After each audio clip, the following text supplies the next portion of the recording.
Right. Welcome everyone to Living Well with Geeta and my presentation today on fats and cholesterol. So I will start sharing the screen and we will go through the protocols soon. I just want to make sure that, yes.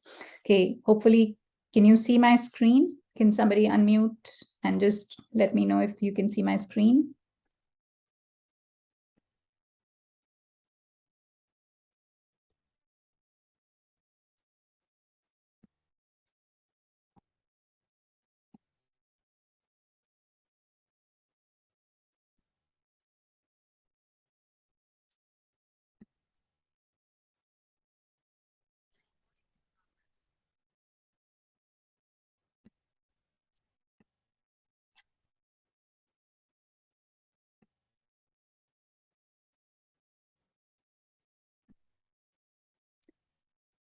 Okay.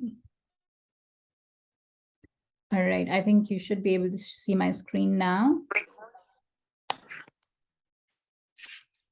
Hi, Shazana. Hi. Hi, we're just starting.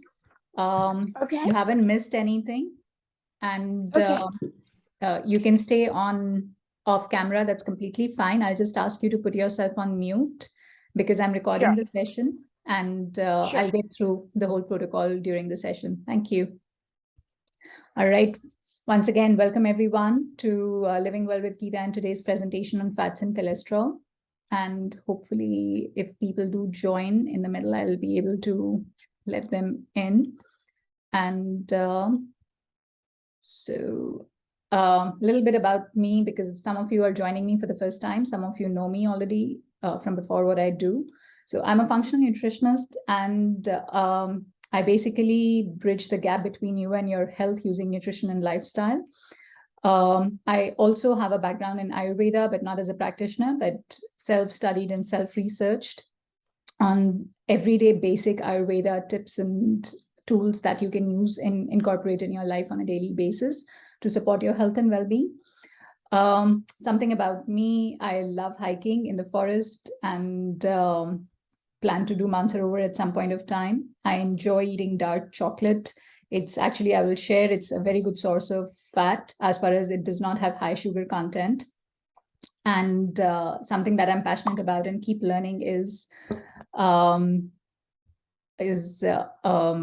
researching about health and wellness, and especially the gut microbiome, and which again will come up during our presentation today. And hopefully I'll get to share some insights about that. And if you have any questions towards the end, I'll be more than happy to answer those.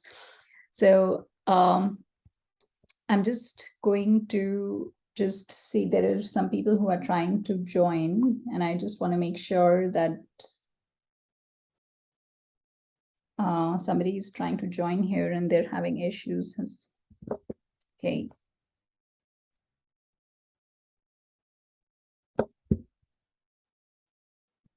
Okay.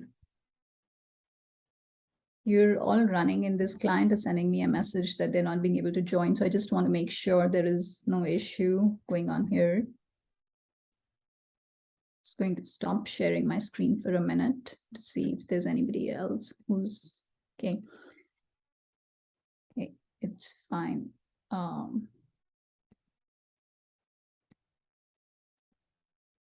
right, okay, some housekeeping tips. It's a Zoom session, so as I've requested, all of you will stay on mute. And if I'm going too fast, or if there is anything which you do not understand, please do not hesitate to unmute yourself, and you can stop me on the way during the presentation. And the information very important, the information shared today does not replace the advice of a medical practitioner. I am not a doctor, and I am not replacing your doctor. It is only for educational purposes. So if you plan to introduce anything which I share today, there is not much which I'm going to be really sharing about any herbs or supplements or anything. It's more about in case if I was going to, there are some presentations where I do share some supplements and some herbs, and those sometimes can have interaction with the drugs or the medications you're taking. So in that case, it's very important that you check with your doctor before you start incorporating those. But in today's session, it's going to be more about the diet and the aspect of food, fats, how we need to kind of be aware of what is there in the fats that is creating issues for a lot of people, and whether you should be avoiding certain kind of fats, or what fats should be incorporated in your cooking and in your consumption on a daily basis. And of course, I will get down to the questions in the end. You can write them in the chat box during the session, and I will get to them towards the end. So the agenda for today is basically going to be, I'm going to talk about the role of fats in the body. What are the different kind of fats? And we're not going to go into details about this, but it's very important to understand what are saturated fats, because a lot of time doctors recommend that you avoid saturated fats. So there's an understanding of saturated fats and unsaturated fats, which is needed. And then there's certain fats which are very, very essential. So I'll talk about that. And again, a very important concept. Most of you are here is because of cholesterol. So you need to understand what is cholesterol. And there is the concept of good cholesterol and bad cholesterol. And typically the doctors are looking for on your reports, LDL, high levels of LDL, high levels of triglycerides. So I'll explain to you what exactly this is, what they are, and how they impact you, and what is it that really goes on when it comes to blockage of arteries, and what could lead to cardiovascular issues and heart attacks and strokes. And then we're going to talk about nitric oxide. There is a lot of information which is coming out today about nitric oxide as being very, very important in preventing a lot of vascular damage, especially with COVID. I know there were some posts which were circulating on WhatsApp and emails and all regarding nitric oxide, and they were talking about some nitric oxide supplementation and some sprays. So we're going to talk a little bit more about nitric oxide, not in detail, but what exactly it is and how you can get it in your body, how you can increase the levels of nitric oxide in your body naturally. And then I'm going to talk a little bit about cooking oils, because that's what we use on a daily basis. And then we'll get down to questions and answers in the end. Okay.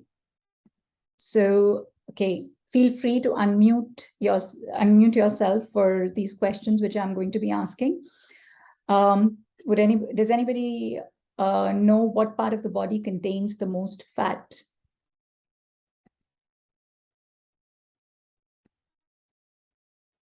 Anyone?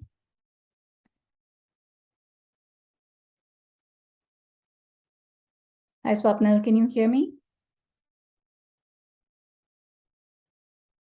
I think I have Swapnil who's just joined.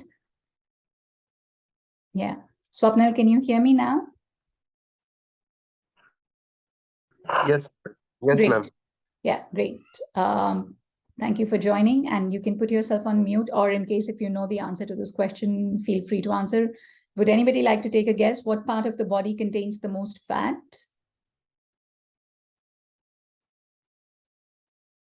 Okay.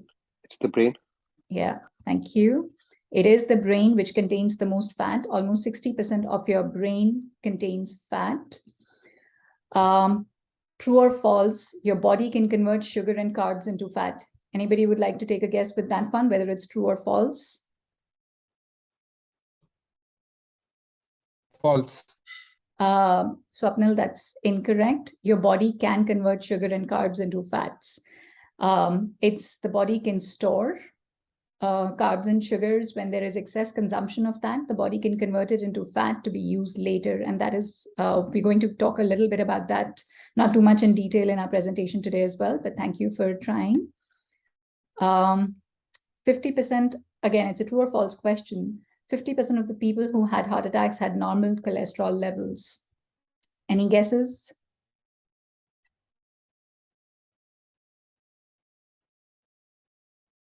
Okay. True. True. It is true that 50% of the people who had heart attacks did not have any cholesterol issues. So there is more to heart attacks than just cholesterol. So let's not just demonize cholesterol. And that's the whole purpose of this presentation as well, where you need to understand what exactly cholesterol is. Coconut oil is a cholesterol-rich food. Anybody would like to attempt this?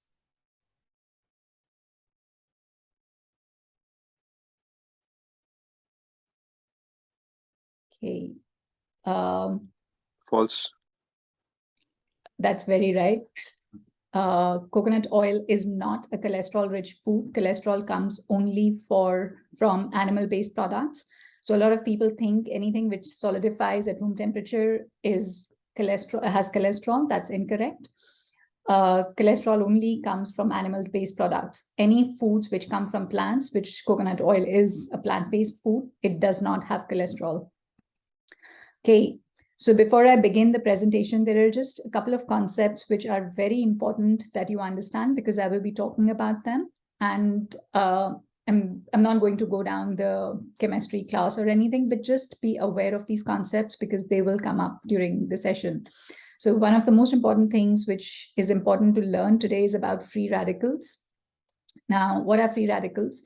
Free radicals from a chemical structure is basically a molecule which has an unpaired electron. It's highly volatile.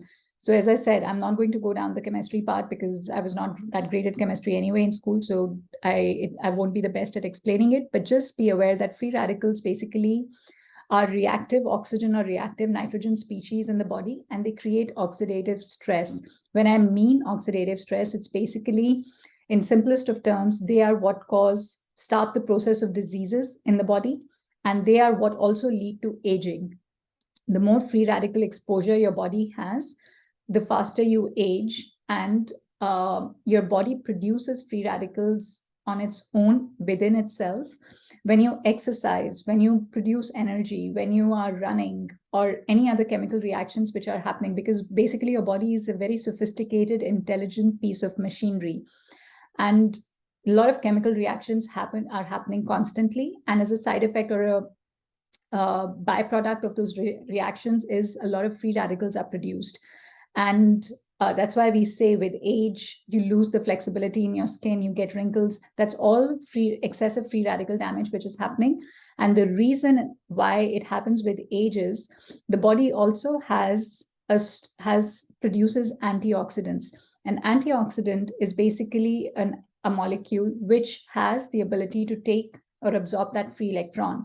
So basically what it does is that reactive oxygenation or nitrogen reaction that is happening, it prevents it from going volatile, and it takes away that free electron which was causing that, and it fights the free radical damage. And your body has its own way of producing antioxidants as you are young. The little kids, the children, the toddler, or young teenagers, they basically have a very high level of antioxidants being produced in their body. And as you age, your body's ability to produce antioxidants slows down. And that's why it's very important to get them from your diet or through external sources. Now, the most important vitamins that are considered to be antioxidants in the body and are needed for the production of antioxidants are vitamin A, C, vitamin E, and selenium. So these are the two concepts which are very important to learn what goes on in the body, and because that is going to also form the foundation of the damage in your arteries and the cholesterol issue. And the third concept which I want to introduce today is the gut microbiome, not really the gut microbiome, but microbiome in general.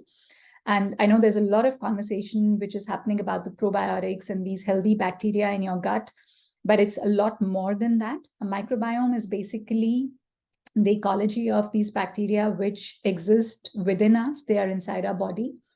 They are on us and they're around us. In fact, these are these intelligent single-celled organisms. They could be bacteria, they could be viruses, they could be protozoa, they could be fungi, they could be any of these single-celled organisms which have evolved and lived on this planet much before we human beings came.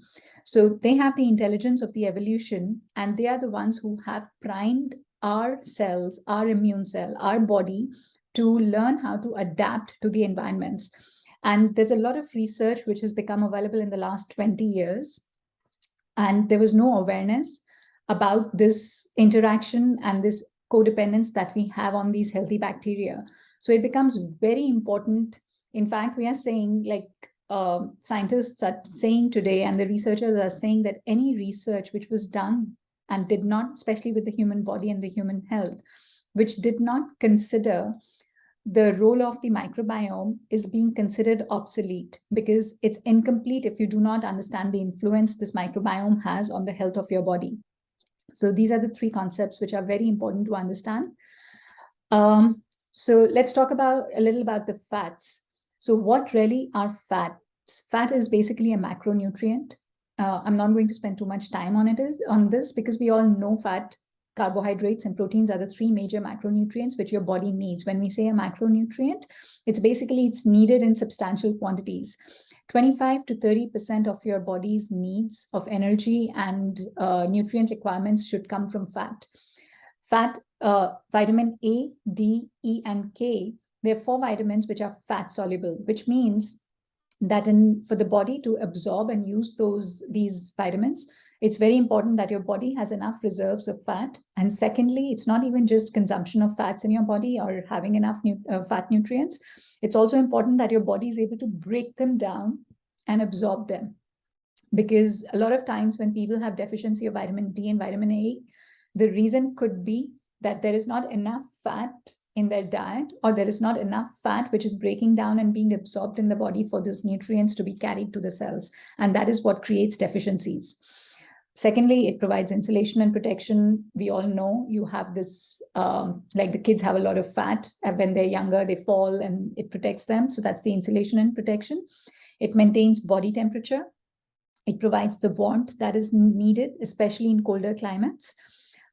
In fact, an example, I live in a cold country in Canada, and we have beluga whales, and it was very interesting. I had gone to the aquarium, and they were sharing information about this beautiful white beluga whale, and the fact that she survives in the Arctic and freezing temperatures. A beluga whale has anywhere between 8 inches to a foot, 12 inches of fat layer around her body. So that's how she's able to survive in these cold Arctic climates. That's the thickness, almost a foot thick fat layer, it's called blubber, is surrounded to give her that warmth, that protection in the cold climates. And of course, it is a backup source of fuel. Fat is stored in liver and adipose tissue, or the fat cells in the body. Again, when you're accumulating fat or when you're putting on weight, and though you may not be eating high fat sources, how are you putting on weight? It's basically the body, when there is excess of carbs, when there is excess of sugar, all carbs break down into sugar. When there is excess of carbs, the liver will automatically start storing it. And that's how sometimes people get fatty liver. And otherwise, in case the liver is full and it cannot store anymore, it'll start sending it and increasing the size of your fat cells. And that's how you put on weight, even if you're not eating too much of fat in your diet. It's basically carbs get converted into fat. And also something interesting to remember is that toxins in the body are generally stored in the fat cells. So when I say that, the easiest analogy which I can give you is, if you have a layer of fat, like around, or when you have grease which is accumulating in around the house or on kitchen cabinets and things like that, you'll always say it's very dark. It collects dirt. So generally, the toxins have an affinity to be stored in fats. So if you have too much of fat stores in your body, there are chances that you're also storing a lot of toxins in your body. And remember, toxins create free radicals. Something about food, especially with the Indian cuisine, we can't deny, even the Indians and the French are known around the world for using a lot of fat in their foods. It's a very important aspect of creating a balance in the meals with the fast factor that fat, acid, salt, and sugar makes anything taste better.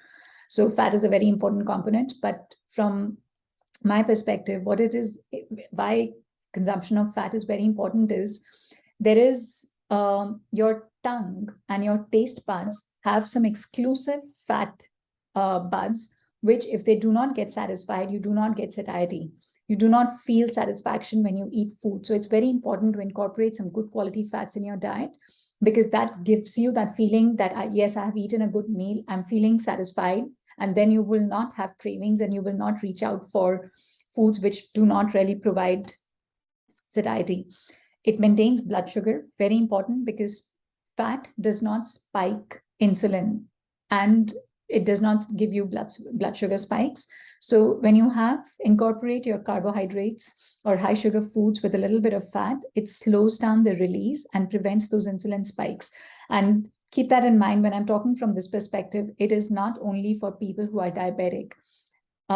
8 out of 10 people today have some level of insulin resistance and insulin variability going on, which creates different issues. It could be hormonal imbalances, it could be cholesterol problems or cardiovascular problems, it could be many other things which could be going on, PCOS and things like that.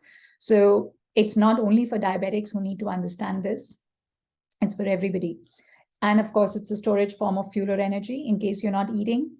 And we all know about intermittent fasting, and fasting in general, when you do not eat for a whole day, generally after 12 hours, your body kicks into using fat deposits. And that's an average. For some people, it's earlier. For some people, it's more, longer.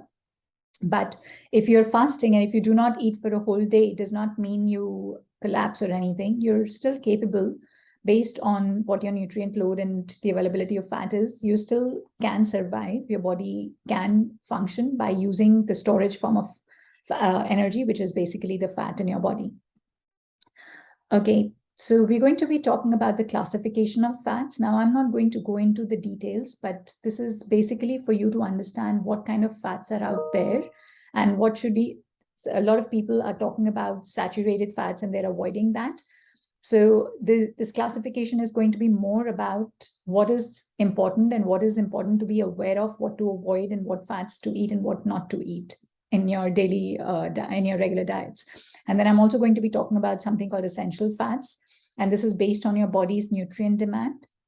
And the third one, I've put it in red because that's the culprit, a very big culprit for our today's presentation, which is trans fats and hydrogenated fats. And we're going to speak about, and this classification is based on, again, chemical structure. I'm not going to get into the details of chemistry, but just create an awareness of what it really is. So going back to the classification on the chemical structure, there are two kinds of fats, saturated fats and unsaturated fats. So when you think of saturated fats, they're basically fats which are solid at room temperature. And the easiest ones which you can think of is ghee, butter, lard, which is basically pork fat. I've prepared this presentation for my Vancouver and my North American clients. There are some families which use lard, so that's the reason, though in India we do not use lard. But that's also a source of saturated fat. Then coconut oil, then cocoa butter. Cocoa butter is basically, when I mentioned dark chocolate earlier, dark chocolate has cocoa and cocoa butter, and it's very high source of fat, and it's a very good quality source of fat, and it is a saturated fat because, again, we all know cocoa butter is solid at room temperature. It's also used in a lot of skin products. And then you have palm oil. There are certain countries around the world which have high production of palm oil because of palm trees, and it's not the date palm, and it's red color, and again, it's that palm kernel from which they take out this oil, and it's a saturated fat, and if it's extracted properly and grown ethically, it can be really, really beneficial. Okay, generally, now when you look at the chemical structure, what differentiates it from oils, because we are going to talk about oils as well. So right now we're talking about the fats which solidify at room temperature. So it's basically, from the chemical perspective, it's a carbon which has all 4 bonds secured by a hydrogen or by oxygen. So it's a more stable chain of fatty acids, and which makes it less volatile. When I say it makes it less volatile, that means it's not prone to creating free radicals easily. Remember what I had said earlier? Free radicals create damage in the artery, damage in the whole body, not just the arteries. So saturated fats are less prone to oxidation. They're less prone to creating free radicals in the body. And that's the reason they're very good for high temperature cooking, like roasting, like deep frying. And generally, they're very, very stable oils. Their shelf life is very long. So a lot of them, you do not even need to refrigerate, and they will be okay at room temperature. In India, we generally recommend that if you're going to be storing, especially butter, because it has milk solids in it, that you refrigerate it. But like in cooler climates, you can keep them. But again, depends on how much, what is the content of that fat.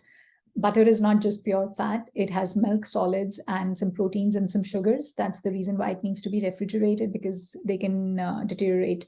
But if you had clarified butter, which is ghee, you can keep it at room temperature and it can last for a long time. So remember, saturated fats are solid at room temperature and do not get oxidized very easily. They're very, very stable sources of fats. And why are saturated fats important for the body? Each cell membrane of your body, each and every cell has a membrane, the structure, and that requires some level of saturated fat. Generally, animal fats are saturated fats, just as a thumb rule, though not always, because we do have fish and they're high in omega-3s and unsaturated fats and oils. But most of the times when we talk about animal fats, they're generally saturated fats. Then we have unsaturated fats. And don't worry about the screens. I just want you to just relax and listen and absorb as much information. I prepare these screens because they're cues for me as well. And sometimes if you want to read, you can always read, but I want you to really focus on what I'm sharing and absorb as much as you can. And so unsaturated fats are basically oils at room temperature. They're more volatile. Again, the chemical structure is such that all the four bonds are not in one direction. There will be one side which will be available. And that is what makes them volatile. That is what makes them prone to free radical. That is what makes them prone to oxidation. And oxidation, anytime I use the word oxidation, it's basically there is some damage, it's volatile, and it's going to create issues for your body, for the cells. And that's why we need antioxidants. Remember that we need antioxidants to prevent that oxidation. So unsaturated fats are all oils. And then we have a classification of monounsaturated and polyunsaturated. It's basically a chemical structure classification. Don't overthink it or don't worry too much about it. It's just for purposes of being aware of what it is. So monounsaturated, when I said there is one carbon which does not have all the four sides bonded. So monounsaturated basically has only one carbon throughout the chain, which is unbound. And then we have polyunsaturated, which is throughout the fatty chain acid. There are multiple carbons which have that bond, which is not there on all four sides. So that's the difference. But the reason I'm sharing that is to understand that something which is monounsaturated is less volatile because there's only one carbon, whereas polyunsaturated is going to be more volatile or more prone to oxidation because it has multiple points in the carbon chain where it can break or where it can become a free radical or be exposed to that oxidation. So polyunsaturated are very volatile, monounsaturated are less volatile. So again, when you think from a culinary perspective, unsaturated fats in general are more volatile and more prone to free radical damage as compared to saturated fats, which was like ghee and lard and butter and coconut oil. And monounsaturated and polyunsaturated are more prone to it. Now, what is monounsaturated examples are basically all your nut oils, like all nuts basically have high levels of monounsaturated, like almonds and walnuts and cashews and all. They're generally monounsaturated. Even rice bran oil, sesame nuts, sesame seeds in general are all monounsaturated. One of the biggest examples, which I can give you, one of the most important example of oil, which has got very high levels of monounsaturated fats is olive oil. And that's why it's considered really good for medicinal purposes or for beneficial properties it has for the body. And then you have polyunsaturated. Typically, all the seed oils like flaxseed, like walnut, hemp seed, and these oils are very, very volatile, and they should not be used for cooking. Like flaxseed oil should not be used for cooking. Hemp oil should not be used for cooking. Walnut oil should not be used for cooking. Anyway, we don't use because those are very expensive oils. They're not something that we use for cooking, but a little bit of them, if added to your diet, can be very beneficial to give you some properties of those polyunsaturated oil, but they should not be cooked. So something which I want you to kind of be aware of is that when we talk about any sources of food which have fats in them, like nuts and seeds from where the oils are derived, remember that it has multiple chains of fatty acids in them because they're a source of fat. Now, those multiple chains of fatty acids could be saturated, could be monounsaturated, and could be polyunsaturated in that same seed. For example, let's talk about a sesame seed oil. Now, a sesame seed has saturated fat. A sesame seed has monounsaturated fat, and a sesame seed has polyunsaturated fat.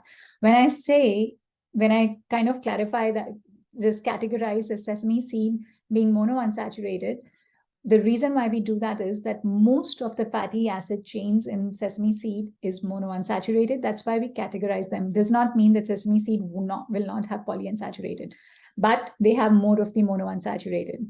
And so just be aware that all seeds and sources of fats do have all kinds of classifications of fats, fatty chains, but it's just we classify them based on what is more in them, what is present more in them. Okay, hopefully I have not confused anybody, but that's about it. It was just for clarification, for educational purposes. Don't need to get into the chemistry behind it. Okay, so now from a nutrient perspective, what your body is, it's very important for your body to have is essential fats. When we say essential fats, a fat is called an essential fat if your body cannot make it on its own. With the availability of certain nutrients, your body can produce a lot of things on its own. And even the fats, if you have the right kind of nutrients, the body can produce fat on its own as well. But there are certain fats which are known as essential fats. And I'm sure you've heard of omegas. Now, there are a lot of different kind of omegas, but the two most important ones are omega-3 and omega-6. And we're hearing a lot about that nowadays. The reason is because these essential fats are very important for your brain health, for your immune system, and for your cardiovascular health. Now, we all know that the human body is a very intelligent piece of machinery, and it has an inbuilt intuitive system, which we call our immune system, which has the ability to protect itself from damage, from harm, from anything which is not beneficial to it, because it always wants to thrive. It always wants to be in a balance, in homeostasis. So the immune system does what is called inflammation in order to protect itself. Now, when you have acute inflammation, like you've cut yourself or you've fallen down and you've got swelling because you've hurt yourself, that is something which the body produces naturally. It's a part of its immune system response in order to protect itself. When you cut yourself, you have swelling, and you will see it'll have some pain and it's some inflammation. What it basically is doing is it is sending a lot more blood to that area, and it gets inflamed because through that inflammation, it creates heat. So in case when you have a cut, you are more prone to getting some bad quality of bacteria or bacterial infection. So it sends more blood to that area. It creates heat so that it can kill. Through heat, it can kill any of the unwanted bacteria. So it's basically an immune system response. So, and the body has the intelligence to know when to create inflammation, and it has the intelligence to know when to bring it down. So that is created. There are pathways in the body which are pro-inflammatory and anti-inflammatory, basically when to create inflammation and when to stop the inflammation.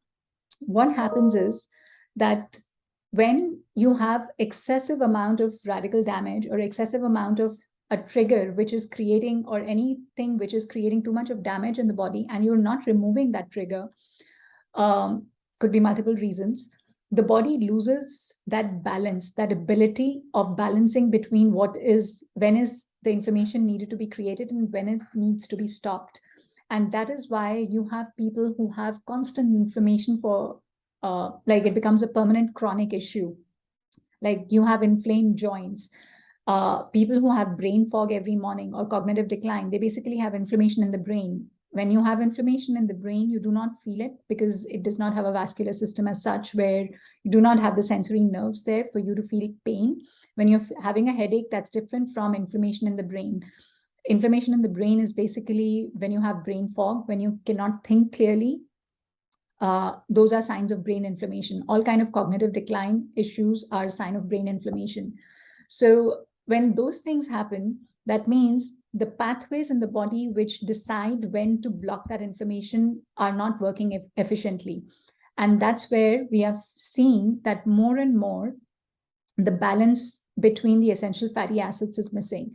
So omega-3 and omega-6, as I said, are two very important essential fats. And when I talk about omega-3, it's a chemical thing where on the third bond where the carbon is, there is something else which is stuck to that carbon bond, and that is what creates omega-3s. And omega-6 is at the sixth carbon bond, there is something which is going on. So again, as I said, I do not want to go down the chemistry line, but that's how we define what is an omega-3 and what is an omega-6. They have certain properties because of what is attached at the third carbon and what is attached at the sixth carbon. Now, generally, in order to balance that pro and anti-inflammatory pathways in the body, you need the omega-3 and omega-6 to be in a balance of either 1:1 or 1:4 maximum within this range. What we are seeing today is that ratio of omega-3 to omega-6 is as big as 1:10 or 1:20. And that is the reason that body's ability to fight inflammation or have that balance is gone. And that's why we are seeing so many issues with brain, with cardiovascular issues, with the immune system going haywire when it comes to all autoimmune conditions. There are more than 100 autoimmune conditions today: rheumatoid arthritis, IBS, dementia, Alzheimer's, not dementia, Alzheimer's. These are all autoimmune conditions. And that's, again, it's the immune system which is responsible for inflammation. So omega-3 is something which is anti-inflammation pathways in the body, and omega-6 supports the pro-inflammation pathways in the body, and both of them are needed. And what we are having excess of omega-6 in the body nowadays, 10 to 20 times more of what is needed, and it's in excess, and that's the reason why that balance is not there. So what are the sources of omega-3? It's oily fish, it's ghee, but ghee only from cows which have been pasture raised, where the soils do not have pesticides and they're able to absorb the sun. And because basically it's omega-3 is formed from the absorption of sun and then conversion it's done by the microbes in the soil. So that's how you get it. Again, eggs, which are from chickens which have been pasture raised and not fed the wrong kind of diets, cows which have been fed grass and are pasture raised, flax, chia, hemp, sesame seeds. Purslane is a kind of weed, a green vegetable, a green wheat which goes wild. It's a very high source of omega-3. And then you have sea vegetables, and you have kidney beans, which are again a source of omega-3. Kidney beans, I've put it because, again, a lot of people who are vegans and vegetarians are asking for those sources now. But the most absorbable form of omega-3 comes from fish oils. I remember as a child, it wasn't brought up in the awareness was not there, but I remember there used to be a fish oil capsule called 7 Cs, and we used to be told to take that for eye health, for improving immune system and things like that, for colds and coughs and things like that, and even cod liver oil. Basically, we were not sharing about omega-3 and omega-6. The reason was because there was this imbalance was not there earlier on. The last 15-20 years, we've seen a huge shift in the balance between these two, and that's why there is so much research which is talking about why there is so many illnesses which are causing inflammation. And then omega-6 comes from all seed oils like sunflower, corn, soy, safflower. So all your cooking oils which are refined and commercially being produced are very high sources of omega-6.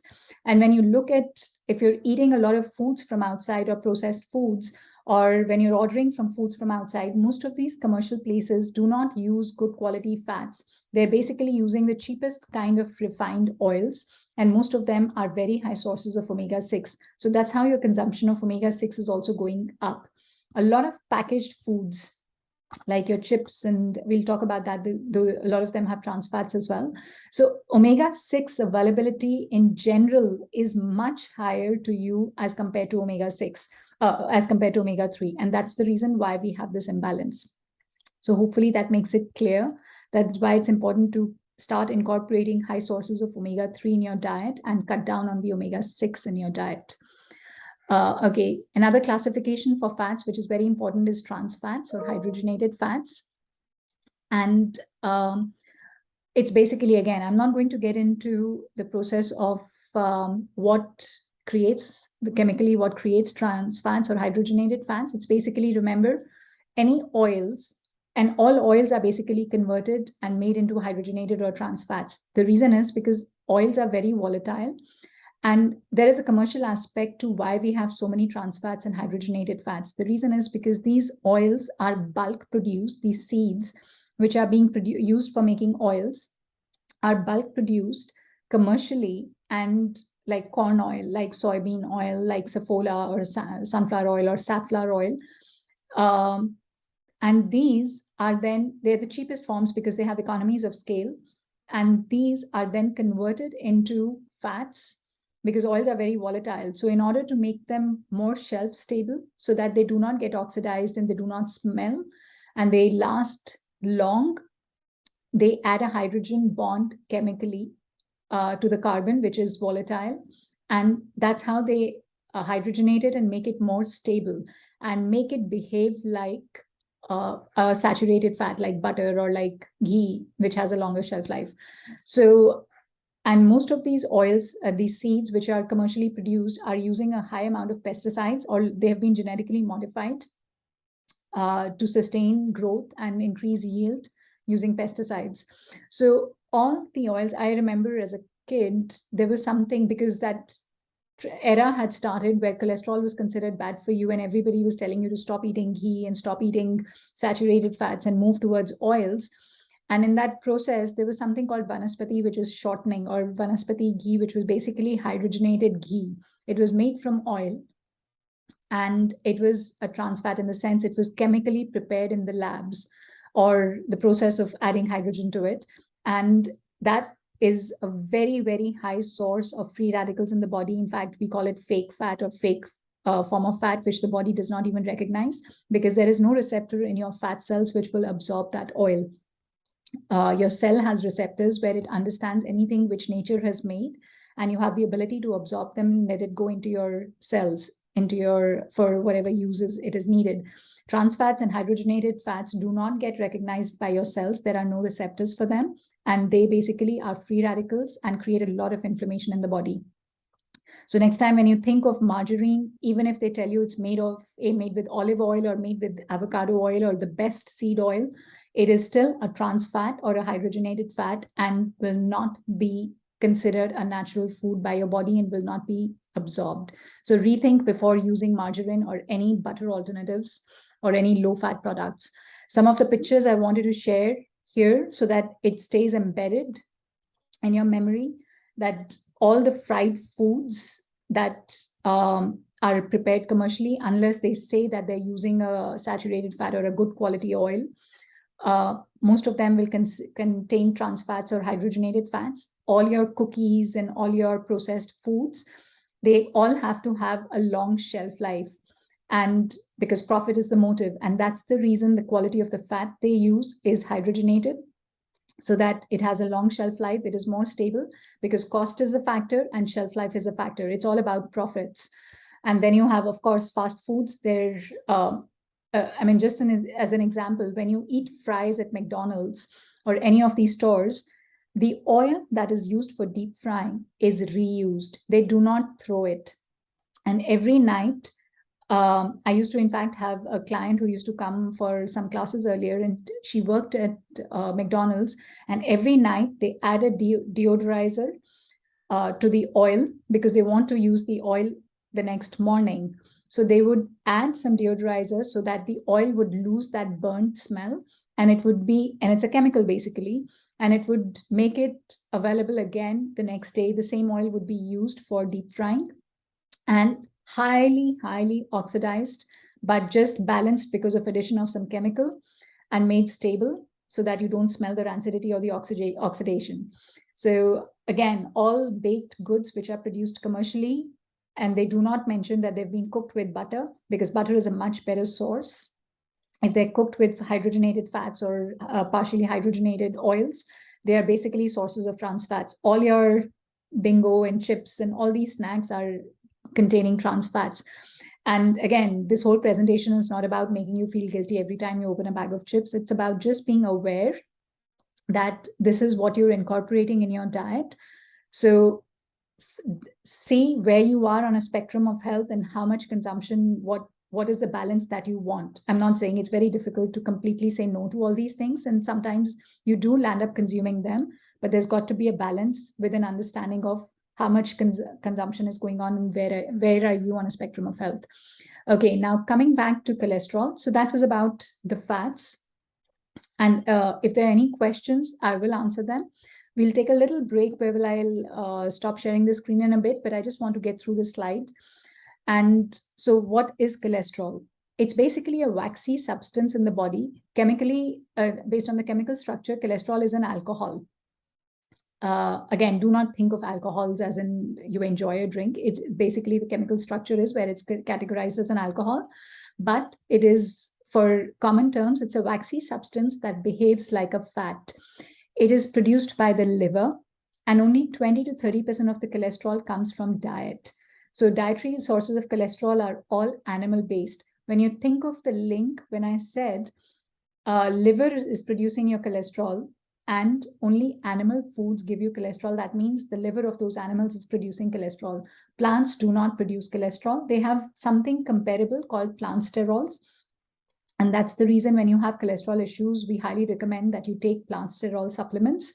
The reason is because it's a comparison and it supports the body's natural ability to produce and process the cholesterol in a very natural way rather than taking anything else. So, but plants do not produce cholesterol. It's only the liver in animals which produces cholesterol.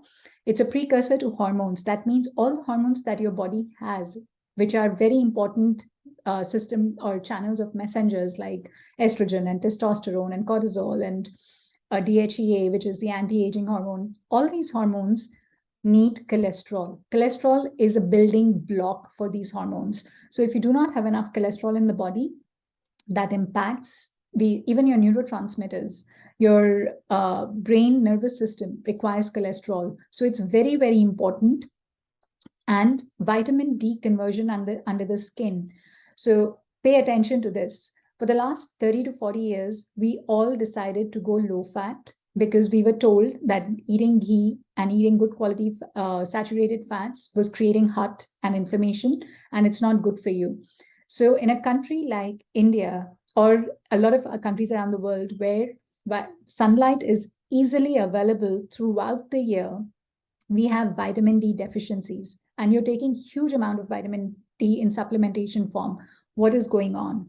So vitamin D is basically, how is the body making vitamin D? Through sunlight. The sunlight falls on the skin, and just under your skin, you have certain cells which contain cholesterol, and that cholesterol is what supports the conversion of sunlight into vitamin D. Remember, I had told you about omega-3 as well.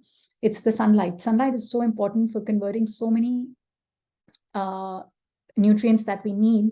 Similarly, that vitamin D conversion under the skin happens because of the presence of cholesterol, and then the liver is involved and your kidneys are involved.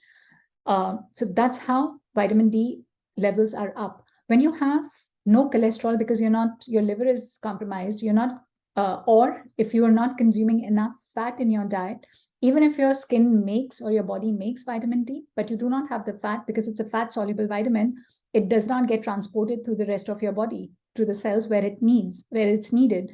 And as a result of which you have vitamin D deficiency. So it's very important to understand what is the root cause of having these deficiencies. And that's the reason why, in spite of having so much sun, you are deficient in vitamin D. And cholesterol is a very important component of bile. Bile is what is, again, something produced by your liver, stored in the gallbladder. A lot of people have gallbladder issues or gallbladder stones. Is basically nothing but sluggish bile which has become solid or is creating issues. So cholesterol is a component of bile. If you do not have enough cholesterol, it interferes with the bile production. You will not have enough bile. And bile is what helps you prevent constipation. Bile is what helps you eliminate toxins from the body. And bile is what is responsible for breakdown of fats that you eat in the body so that they can be absorbed. So again, cholesterol is a very important element or very important component of bile. And again, I don't think I need to focus on this. I've explained enough that coconut oil is not a cholesterol source. So I'm going to stop sharing because I really want you to focus on what I'm going to share with you. And I do not want you to see this slide or the screen. So is cholesterol really the demon? So I've showed you what is really going on with cholesterol in the body. It's a very important element. And then we have things like bad cholesterol and good cholesterol being categorized and being spoken about. So what is really going on? So understand that when we talk about cardiovascular issues, our full cardiovascular system, or our vascular system, is a system of arteries and veins. Now think of it that it's a tube. It's like a pipe, and it has a lining, the inside lining or the inside skin of your arteries. Now that skin is prone to damage. Every time you have free radicals, every time you have chemical toxins which are circulating in your blood, they attack the lining of your skin, of your arteries, and it gets damaged. When it's damaged, that means it becomes permeable. That means it's porous. It can allow things to go in. And if you have cholesterol circulating in your blood, because that's how cholesterol is distributed, and I will talk about LDL and HDL in a bit, but I just want you to understand and try and visualize what's going on. So there are free radicals which have damaged the lining of your skin, and you have cholesterol particles which are circulating in your blood because your cells need it. And these cholesterol particles, especially the LDL, keep in mind I'm talking about LDL, which is the low density lipoprotein, or the small particles of cholesterol. They are more prone to getting stuck in these damaged arteries. Damage to arteries can happen for a lot of reasons. We will talk about that. And when these particles get stuck in those arteries, this lining of the skin, because it has become permeable, it's got damaged, what happens is these particles get stuck and more start sticking to it in those arteries. And the immune system realizes, because remember I told you that the immune system has an inbuilt system of protecting itself. The immune system realizes that, oh, there is damage and there is something which is getting stuck, which should not be there, because that's a part, the artery lining is not supposed to be permeable to allow these particles to go in. They're supposed to go to the cells. So the immune system brings in immune fighters, they're macrophages, don't worry about the terminology, but the immune system sends fighter cells to those locations of where the damage is happening, the arterial damage is happening, and they release something called foam cells, which are made up of a lot of things. And it starts engulfing that cholesterol and starts becoming big, like a foam, like bubbles, like basically it's like a foam, a sponge, which engulfs that, because it wants to prevent any damage. And slowly it becomes bigger and bigger, and that is what blocks your arteries. There's also other deposits. When that foam cells are produced, there are also other deposits of calcium, of other minerals which are circulating in the blood, which also become sticky and start sticking. And that's when blockages happen. As these foam cells, which are encrusting that LDL, the small cholesterol particles, as these become big, sometimes they can break off. Either they'll completely block the artery, or sometimes they break off and start circulating and go to smaller veins and also can create strokes. They're called embolytic strokes, or they can also become heart attacks. So that is what really goes on. And so cholesterol is not really causing it. The cause is more the arterial damage that has happened. What are those causes? We will get to that. And now I will, so that is what is creating the issue. So the problem is of free radicals circulating in your blood, which are causing damage to the arteries. It's not the cholesterol. And then we're going to talk about the bad cholesterol and the good cholesterol, and I will just start sharing that. So cholesterol, as I said, it's the damaged arteries. So cholesterol is just present at the site. Now, let's talk a little bit about what is LDL and HDL, because everybody's talking about, oh, my LDL levels were high, so the doctor has put me on statins. So what is LDL? What is HDL? HDL stands for high density lipoprotein, and LDL stands for low density lipoprotein. Typically, the way it's described is LDL is called good cholesterol, and HDL is called good cholesterol, and LDL is called bad cholesterol. So please understand there is no good or bad cholesterol. LDL is basically, when I say high density lipoprotein, lipoprotein is basically, lipo stands for lipase, which is fat, and protein. So it's basically, think of it, the easiest analogy I can give you is, think of it that these lipoproteins are basically, it's a truck which carries cholesterol from the liver, because your liver produces cholesterol. Even if you're eating, it's basically stored by the liver and it produces it. And liver also produces this protein. It's a truck which carries the cholesterol throughout the body and drops it off to the cells where cholesterol is needed. Now, when it comes out first from the liver, it's low density. It's very tightly packed because this truck is full of a lot of other things. It also carries triglycerides, because triglycerides is a kind of fatty acid which is used by the body as fuel.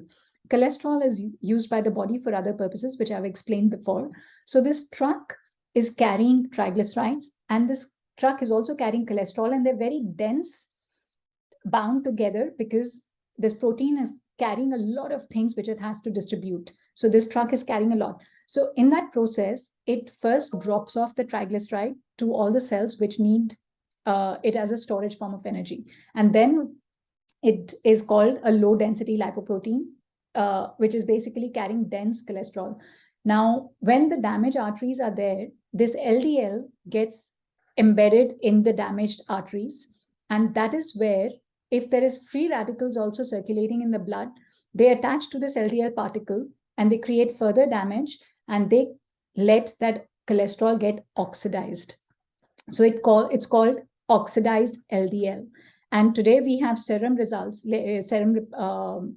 tests, where through the blood marker, they can check how much oxidized LDL you have. And the real culprit is actually the oxidized LDL levels. If they're high, then there is concern because you have a lot of arterial damage. And then this process of blockage of arteries is kicked in. So again, understand, cholesterol by itself is not the issue. Cholesterol combined with free radicals getting oxidized is the issue, which is oxidized LDL. So it's very important to look at those markers and not just LDL and HDL. And again, when you have high triglycerides in the body, which are circulating, that's also considered an issue. So what is triglycerides? Triglycerides are, again, just a form of fat which the body uses as a source of fuel. Now, if you're eating too much of sugar in your diet, even if you're not eating too much of fat, if you're eating too much sugar or too much of carbs in your diet, and it is more than what is needed, the liver is going to convert it into triglycerides. If you have too much of circulating triglycerides,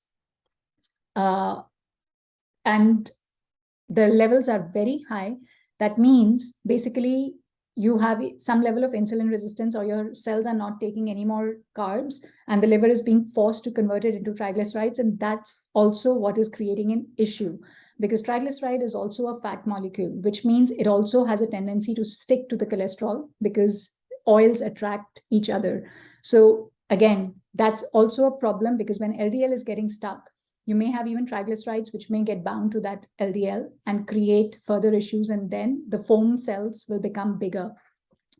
So how do you get high triglycerides? Again, your liver is full of, you're eating too much of carbs in your diet, or you have a high alcohol intake, or you have some level of insulin resistance going on. Now, it's a huge concept which is difficult for me to explain in a small presentation of 1 hour, 1.5 hours.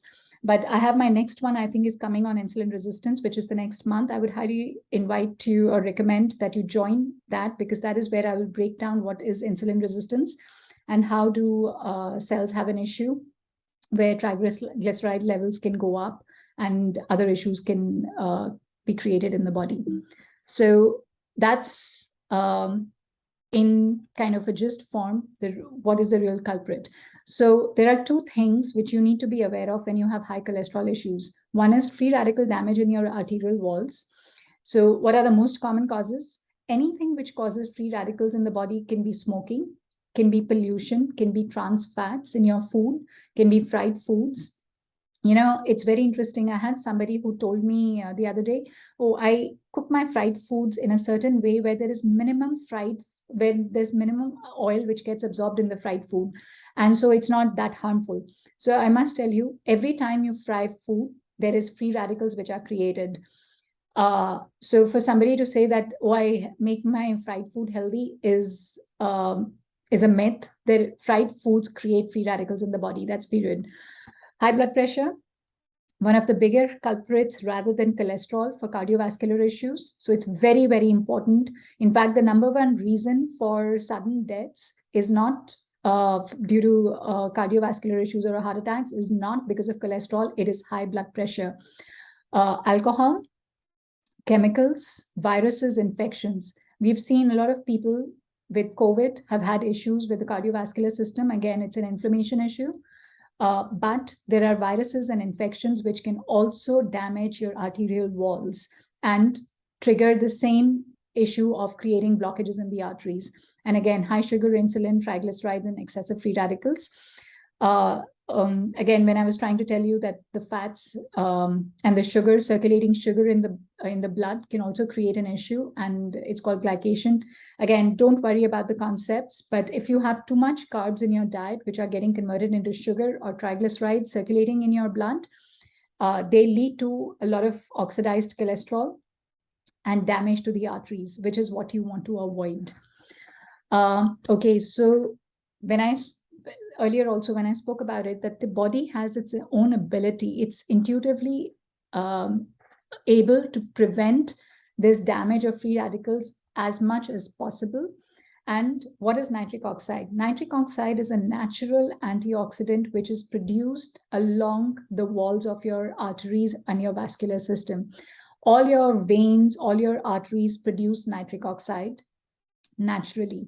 A child produces immense amount of nitric oxide. As you age, your body's ability to produce nitric oxide goes down, which means the antioxidant which prevents aging, which prevents that free radical damage goes down.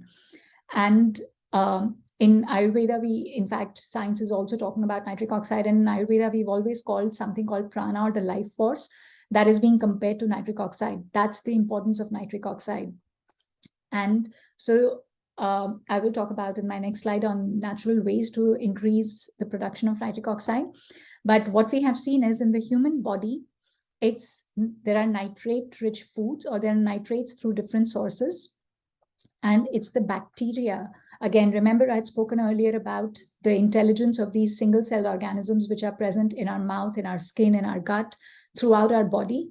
There are certain strains which are responsible for converting nitrates into nitric oxide. So that's the reason it becomes very, very important to focus on the colony of these bacteria as well. You want a diversity in these bacteria which exist within you.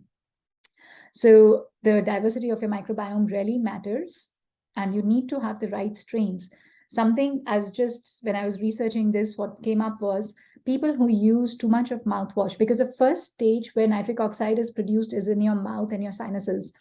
And people who use a lot of mouthwash or antacids, like if they have acid issues, acidity reflux, and if they're using antacid medicines, they have basically destroyed certain strains of the bacteria in their mouth. And those people have shown to have lower levels of nitric oxide. So just as an example, why it is important not to just over sanitize and overuse these things to kill, because we may be killing the good ones. Now, ways to increase naturally nitric oxide: consume nitrate-rich foods in your diet. Beets are a very good source of nitrates. Celery, all green leafy vegetables are a very good source of nitrate-rich foods. Increase the diversity of your gut microbiome. How do you do that? Again, there are various ways.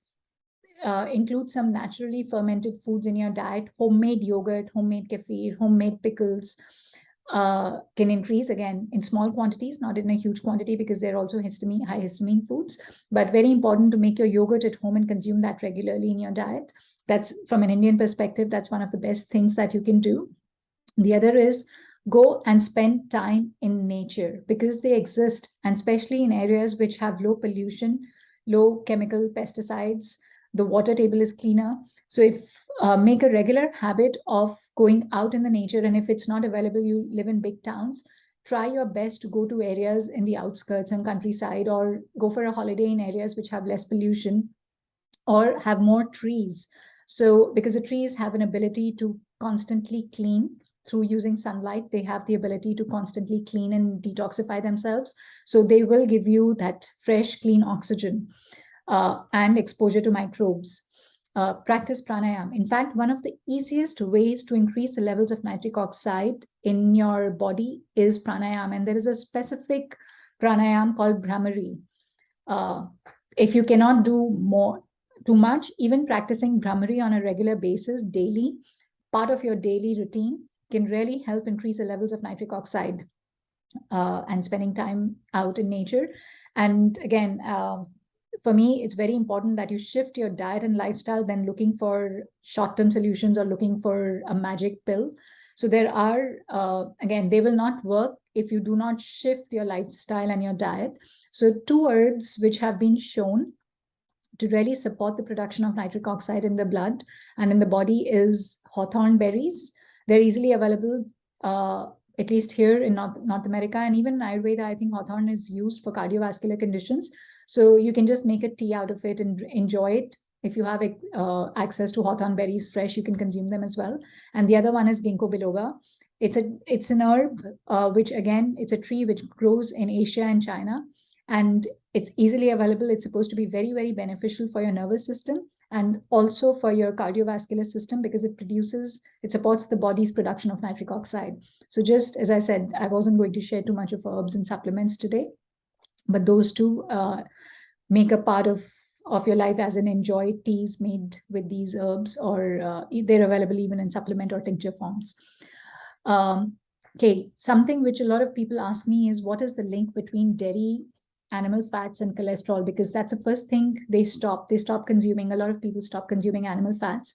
And okay, it's very important to understand that animal fats and dairy are sources of saturated fats and are sources of cholesterol, as far as they are raised in ethical ways. Their natural system of how they have been used to surviving is what is provided to them. So I don't know if it's happening, I think it's happening in India as well, now that you have CAFOs, which are controlled animal farms, where they're basically like factories of animals and of cows and chickens and pigs and goats and things like that, where they're not given the pasture exposure, or they're not raised the way traditional farms were, and the meat consumption was never so high. I mean, I remember I grew up in a meat-eating household, though I'm a vegetarian by choice. The only day when we would consume meat was on Sundays. It would be a goat curry which was made on Sundays, and that was it. It wasn't such a high consumption of these saturated fats or foods, and it wasn't like such huge, large-scale animal farms. So they were given their right kind of foods. They were given the sunlight. They would eat in pastures, and that's how you got your omega-3s. That's how you got your nutrients. That how this grass they were eating was converted into what was needed in the body, and there was a balance. So if you are going to consume non-veg, or if you're going to consume animal products or ghee in your diet, make sure it is coming from sources. And now, believe me, even in India, I know a lot of sources which are producing it in ethical ways, where the cows for the milk production are raised properly, where the calf is allowed the first 40 days right to milk, and then it's not bulk produced. Obviously, they're more expensive. But if you have access to that, it is better to go down that route rather than consuming these bulk produced ones which have growth hormones, which have pesticides and chemicals and fake diets which are being fed to these animals. If that's a choice, please do not consume meats. Please do not consume animal products or dairy, which has been exposed to that, because again, remember, the fat also is where those pesticides and chemicals are stored. So you want to rethink that. And there are a few people who have high TMAO levels in their blood work. Now, it's a serum marker which you can ask your doctor to do. Anybody who has high TMAO level, which is basically an enzyme produced by your gut microbiome, by the bacteria in your gut, those are contenders who should not be having high animal-based products, because TMAO is what converts choline, which is present in eggs and animal foods, into something which can create a lot of inflammation. And those are people who are being told with high TMAO levels to avoid all animal-based products or saturated fats. And again, there is enough research. Research is twisted by pharmaceuticals. Research is always twisted by dairy farmers and things like that. But there is enough non-judgmental research which is showing that cholesterol-rich foods which are prepared the ethical way, as in the right kind of feed is given to them and the right kind of environment is given to them. Any cholesterol-rich food, when it is combined with a lot of diverse fibers through plants, through vegetables, through fruits, and polyphenols, which is a lot of antioxidant-rich foods, which is basically comes from bright, colorful vegetables, fruits, green leafy greens, they basically, cholesterol will never become an issue. And anyway, as I said earlier, 70% of the cholesterol is produced by your liver. Only 20 to 30% comes from your diet. So let it come from your diet. The reason is because livers are generally, in our times, with so much of toxic exposure that we have, our liver is a powerhouse which is overburdened. So let's not put so much pressure on the liver. And if you can get ethical sources of cholesterol-rich foods, please consume them in your diet. Little bit about processed fats and refined oils. So most of these oils which you get in the market and they kind of tell you, oh, they're very healthy, like rice bran and canola and safflower, all these oils which are bulk produced and are sold in these plastic bottles and are clear looking, light yellow looking liquids, they are all chemical extractions. They're extracted using hexane. All the nutrients from these oils have been removed. What is left in these oils is only fatty acids, and they all use chemical deodorizers to make sure that the oil does not smell strong. Again, the whole purpose behind this is long shelf life and profit. As I said, all the polyphenols, because all the seeds which are used for these have a lot of nutrients in them, but they have been removed. They have been made void of those nutrients because those nutrients are highly volatile. Most of these commercially bulk produced oils are GMO or pesticide rich. The common ones are corn, soybean, safflower or sunflower, canola, rice bran, mustard, vegetable oil, pomace. Pomace is basically made with olive. And again, it's refined to an extent where all the good quality olive oil has been removed and a very poor quality olive oil is converted into pomace. It's combined with other vegetable oils as well sometimes. And anything labeled vegetable oil is again basically a refined mixture of these seed oils.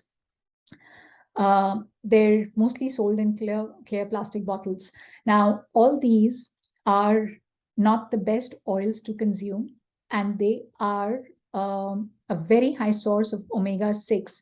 Remember when I had said initially, they're all polyunsaturated and they're very high sources of omega-6. And we want to reduce the consumption of omega-6. So if I'm telling you do not consume these refined oils, what would you use as a medium for cooking? So instead of these refined oils, what I would suggest is look for expeller pressed or cold pressed. Now, and it's in India, I think it's also called kachi ghani now. And it's a process where there is no chemical extraction. The oils are not exposed to high temperatures. They maintain, especially for expeller pressed, they maintain a much lower temperature. The polyphenols are not destroyed the way they are in the process of hexane chemical extraction.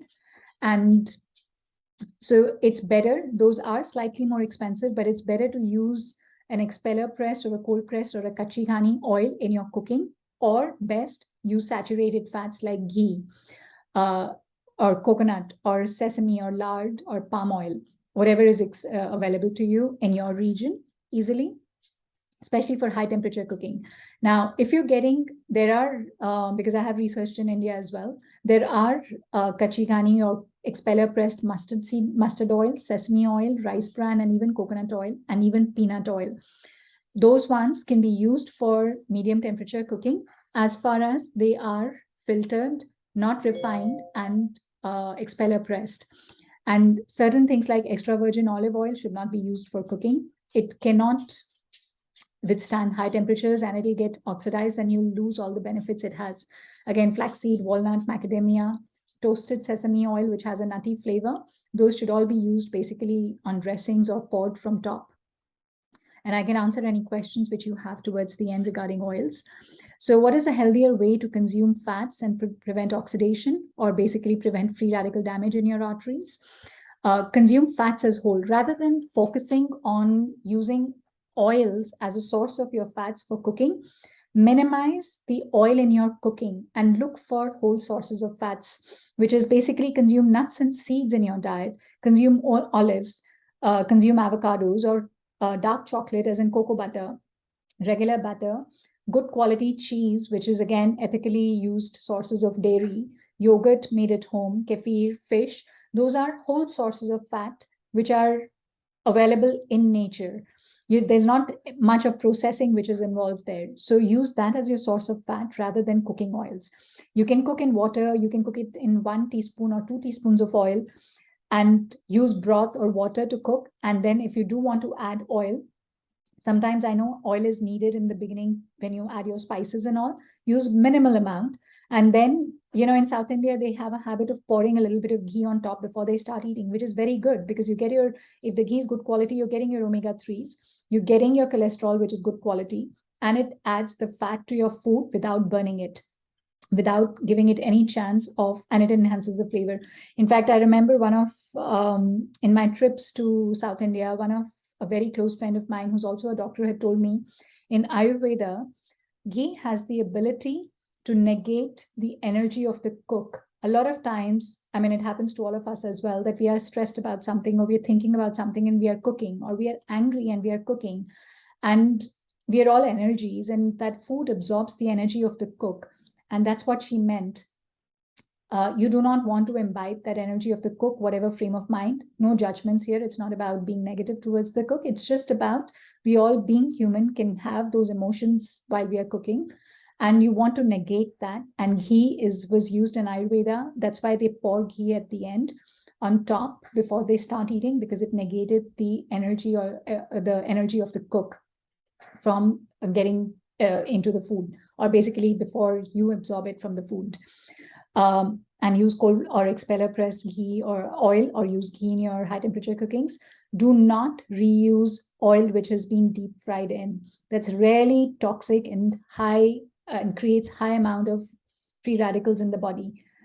If you want to deep fry, as I said, I'm not against deep frying. We do deep fry maybe once in 2 months or once in 3 months, but that oil is always disposed. So use smaller quantity of oil for deep frying, because you're going to give it as in you're going to dispose it, but do not use or you reuse the deep fried oil, the oil which has been used for deep frying.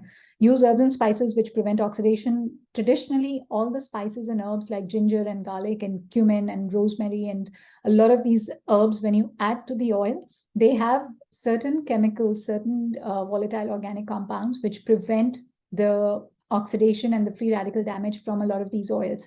So, I don't need to emphasize more on this. This is more for my participants in this part of the world who do not use too many spices in their food. Do not consume rancid oils, nuts, seeds, or snacks. If you open a bag of chips and it has that rancid old smell, stale smell, that's basically the oil in that product has got oxidized. The same thing with nuts. You have nuts, sometimes cashews are smelling rancid. And what we do in our Indian households is, we will toast it a little or we will fry it in oil and it'll go. You're basically still consuming something which is oxidized and it is going to damage your arteries. So always put those seeds, nuts and seeds, in the fridge in controlled temperatures and buy them in smaller quantities. Do not buy them for years, for 1 year supply, because you are going, especially in warmer climates, because you're going to get them to go rancid and you do not want to consume that. So never consume anything which smells old, oily, or smelly. And again, I know it's about food wastage, so it's better to buy less rather than more and then throwing it because it's gone rancid. And again, source animal from small farms and don't want to waste, spend more time on that, not waste really. So remember that all cardiovascular and stroke conditions, related issues, blood pressure, diabetes, pre-diabetics or insulin resistance, and obesity and weight issues, I would say 9 out of 10 times are basically lifestyle conditions. They're also categorized as metabolic syndrome. And majority of the cases can be controlled by diet and lifestyle interventions and stress management. Stress is something which plays a huge role in how your body processes stress and how it impacts each and every organ system of the body. I can spend 3 hours talking about what stress does to you, how it creates imbalances in the hormones and sugar imbalances in insulin and creates inflammation. It impacts your liver, impacts your brain, but that's a topic for some other time. But that pretty much ends today's presentation. And again, this whole presentation was not to make you scared of eating what you enjoy or anything. It's just, what is the purpose, at what stage of life you're in, how conscious are you about your health, what actions are you willing to take at this point of time when it comes to diet and lifestyle, and where you are on a spectrum of health. If you're really unwell, if you have a lot of issues and you're just popping a lot of pills to manage those issues, then obviously you need to rethink where all you need to intervene and bring a balance in your diet and your lifestyle, and be proactively more involved about your own health. And it's like, there's got to be a balance. If I tell you extreme, do not drink, do not eat any junk, do not eat any fried food, it's not going to happen. And it's not supposed to happen like that. I follow an 80-20 rule where I enjoy everything, all the vices and all the things which are harmful. But at the same time, I have certain habits and certain lifestyles. And when I eat 8 out of 10 times, those 8 choices are what support me, what take me into that, what support my body towards taking it towards balance and homeostasis and keeps it healthy. So it's, again, I'm not here to preach, or I'm not here to kind of tell you to do what. It's about each individual's own decision about how you want to take care of yourself. So I'm going to stop. Oh no, there was another screen where I just wanted to share something about the upcoming presentation. So I'll stop sharing after you've seen the screen in case any of you are interested. These are the upcoming presentations. They happen on every second Saturday of the month. I have one coming up next month on insulin resistance and weight loss. And it should not be weight loss, actually, it's about weight and obesity issues. But insulin resistance is something which all of us should be kind of aware of. The number one sign that there is insulin resistance going on is if you eat a meal and within the next 1 hour you feel sleepy or tired, that means you have some level of insulin resistance going on. You may not be diabetic, your blood sugar levels may be completely fine. Arthritis and joint health coming up in 10th of December. Then I have one coming up on intermittent fasting. That's the ideal time because everybody at the beginning of the year has resolutions. And intermittent fasting can be really beneficial if you know how to do it and what are the right ways to do it. And 11th Feb is on gut issues, gas, acid reflux, constipation, bloating. And then in March, I'll be talking about a spring cleanse. So I'll stop sharing and I'll open the forum for any questions that any of you may have.